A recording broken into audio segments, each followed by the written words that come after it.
August 1590, the North Carolina coast. Governor John White stands on a shoreline he hasn't seen in 3 agonizing years. Behind him, 2 English ships rest at anchor, rolling gently in the dark Atlantic swell. Before him, a wall of forest, dark, dense, and completely silent. He has returned to Roanoke Island, expecting to hear the sounds of life, the rhythmic strike of hammers on wood, the shouts of men working the fields, the laughter of children playing in the humid summer air, the sounds of a colony he was forced to leave behind when he sailed back to England for emergency supplies. Instead, he hears nothing. The silence is heavy, unnatural. It is the kind of silence that presses against your chest, the kind that tells you something is terribly wrong before your eyes can even confirm it. White and a small group of heavily armed men move inland. They push through the salt marshes and twisted live oaks. The path they once cleared is already overgrown, swallowed back by 3 years of relentless American wilderness. There are no footprints in the mud, no smoke rising above the tree line, no dogs barking. When they finally reach the clearing where the settlement stood, they find it dismantled, not destroyed. Dismantled. The sturdy wooden houses they had built with blistered hands are simply gone, not burned to the ground, not collapsed from rot, gone. As if the colonists methodically deconstructed their own homes, packed up the timber, and carried it away into the unknown. Around the perimeter, a massive wooden palisade has been erected, a tall defensive wall made of sharpened tree trunks. It is a fortress built by people who were terrified of what was in the woods. But the fortress is empty. There are no bodies, no bones bleaching in the sun, no dried blood on the soil, no weapons dropped in a panicked retreat, no fresh graves. Just emptiness, and the wind howling through the empty palisade. John White walks through the ghost of the settlement, calling out names into the void. His daughter, Eleanor. His son-in-law, Ananias. His granddaughter, Virginia Dare, the first English child born in the New World. She would be a 3-year-old toddler now.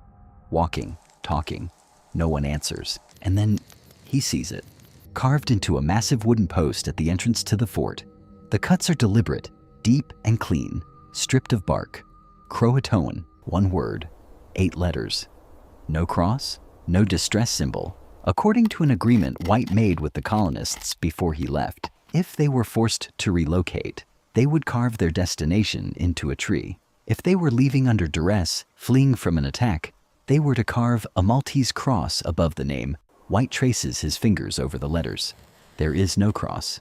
Only the word. To understand the absolute terror of this moment, to understand how 115 human beings could simply evaporate from the face of the earth, we have to go back. Back to when there was still hope. Let's rewind 3 years to 1587. 115 people leave the docks of Plymouth, England, aboard a small fleet of 3 ships. Look at them closely. These are not soldiers. These are not conquistadors looking for cities of gold. These are families, farmers, carpenters, weavers, pregnant women, children as young as 2 years old holding their mother's skirts. They are carrying seeds, farming tools, and Bibles. They have been promised a utopia. Sir Walter Raleigh, the mastermind behind the expedition, painted the New World as an Eden, a place where an ordinary man could own his own soil, free from the crushing poverty, disease, and rigid class system of Elizabethan England. They call this vast, uncharted continent Virginia, named after their virgin queen, Elizabeth I. The journey across the Atlantic is a 2-month nightmare, cramped below decks in the suffocating heat, enduring violent storms, scurvy, and the constant smell of unwashed bodies and fear. But they endure it. They survive, because they believe in the destination. But their nightmare begins before they even step foot on land. Their destination is supposed to be the Chesapeake Bay, a deep, protected harbor to the north, with fertile soil and friendly indigenous tribes. But the fleet's chief pilot, a Portuguese navigator named Simon Fernandez, has other plans. Fernandez is a privateer, a state-sponsored pirate. He wants to drop the colonists off as quickly as possible so he can return to the Caribbean to hunt rich Spanish galleons. In July 1587, Fernandez stops at Roanoke Island, a treacherous, shallow, sandy island off the coast of North Carolina. He orders the colonists off the ships. He refuses to take them further. He dumps 115 men, women, and children on the wrong island in the middle of a sweltering summer and sails away. They are stranded. And Roanoke is not an empty paradise. It is a poisoned well. When the colonists walk into the forest to find the site of a previous failed military outpost left by the English 2 years earlier, they find a grim omen. The old fort is in ruins. Melon vines grow wild through the roofs. Deer are quietly grazing inside the commander's quarters, and in the grass, they find the bleached bones of a single English soldier, picked clean by wild animals. The colonists don't know it yet, but they have inherited a war. 2 years prior, in 1585, English soldiers led by Ralph Lane had occupied this very island. They were brutal, arrogant men. When a silver cup went missing from the English camp, Lane's men blamed the local CROATOAN tribe. In retaliation, the English burned the entire native village to the ground, destroyed their winter food supply, and eventually ambushed and beheaded the tribal chief, Wingana. The English soldiers abandoned the island shortly after, leaving behind a legacy of ash and blood. Now, in 1587, John White's peaceful farmers and families have arrived on the exact same soil. The local tribes don't see farmers. They don't see women and children. They see the return of the white men who burned their villages and murdered their leaders. The colonists are completely surrounded by an enemy they didn't create, paying for sins they didn't commit. Despite the growing dread, the heat, and the hostile stares from the tree lines, life insists on itself. On August 18th, 1587, a flicker of profound hope breaks the gloom. Eleanor Dare, the daughter of Governor John White, gives birth to a healthy baby girl. They name her Virginia. Virginia Dare. She is the first English child born in the Americas. Her birth is celebrated as a miracle, a symbol that despite the odds, the English can take root in this wild soil. That this colony can survive. But the optimism is short-lived. It is late August. The Atlantic hurricane season is beginning. Winter is only months away. The seeds they brought from England fail to grow in the sandy, salty soil of Roanoke. The barley withers, the wheat rots. They do not know how to fish the shallow sounds, nor do they know which American plants are toxic and which are safe to eat. Hunting is nearly impossible. The deep woods belong to the indigenous hunters, and stepping too far from the palisade means risking a silent arrow from the shadows. Starvation is no longer a possibility. It is a mathematical certainty. The colonists panic. They convene a meeting and beg Governor John White to return to England. He is the only man with the political connections in London to secure a relief fleet. He must go back, gather food, winter clothing, and weapons, and return immediately. White violently refuses. He doesn't want to leave his daughter. He doesn't want to leave his newborn granddaughter. If the colony falls or is attacked, he will not be there to protect them. But the colonists insist. They draft a legally binding document demanding he leave for the good of the settlement. Reluctantly, brokenhearted, White agrees. Late August 1587, White stands on the beach, the surf washing over his boots. Eleanor doesn't cry. She holds little Virginia in her arms. She understands the brutal calculus of survival. White kisses his family goodbye. He promises to return within a few months. By Christmas at the latest, he boards the ship. As the sails catch the wind and the coastline shrinks into a thin green line on the horizon, he watches Roanoke disappear. He does not know that this is the last time he will ever see his family. White's journey back to England is a nightmare. Storms batter his ship, and he arrives in November 1587, exhausted and sick. But he immediately goes to work. He pleads with Sir Walter Raleigh. He secures investors. He readies 2 small ships, packed with grain, salted meat, and gunpowder. He is ready to sail back to his family in the spring of 1588. And then global politics intervene. Spain.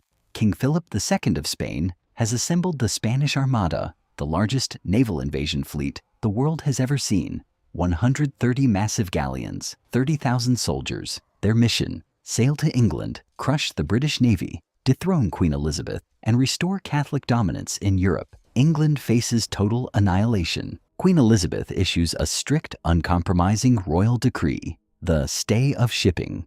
No English vessel of any size, shape, or purpose may leave English ports. Every ship, every sailor, every cannon is commandeered for the defense of the realm. John White's relief expedition is frozen. He writes desperate, tear-stained letters to the Privy Council. He begs the Queen's advisors. He explains that 115 English citizens, including a baby girl, are sitting in the freezing dark of the American wilderness, starving to death.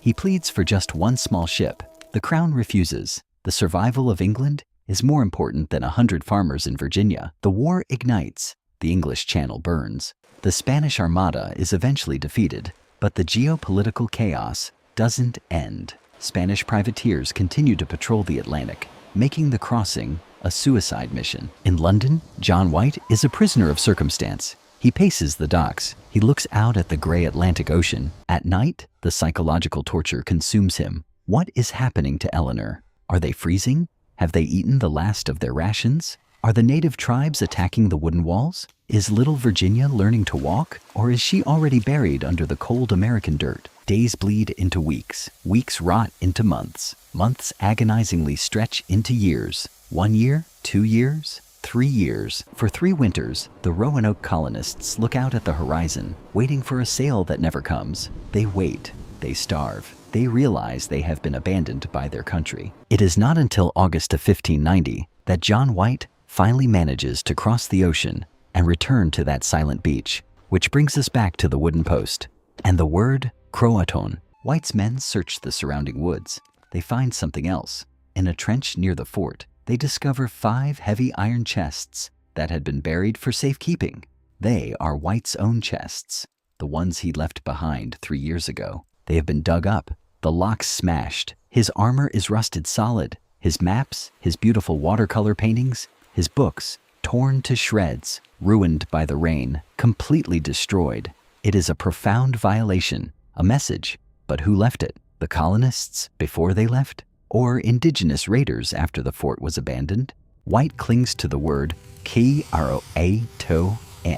Hatteras Island, then known as Croatoan Island, is 50 miles south. It is the home of Chief Manteo, the only native leader who remained an ally to the English. It makes perfect sense. The colonists, starving and desperate, dismantled their homes and moved south to live with their only friends. White begs the ship captains to weigh anchor and sail south immediately. He is so close. 50 miles, a day's sail. His family could be waiting on the beach.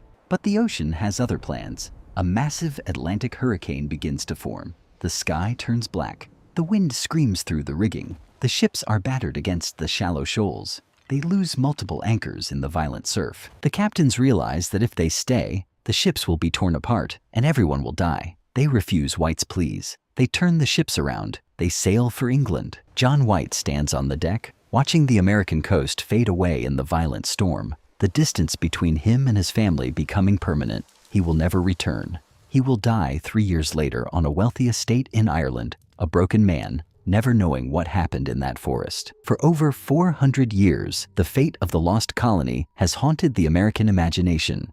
What really happened? Did they assimilate? This is the most likely theory. Facing starvation, the colonists abandoned their English identity, walked into the forest, and joined the Croatoan tribe. Survival over pride.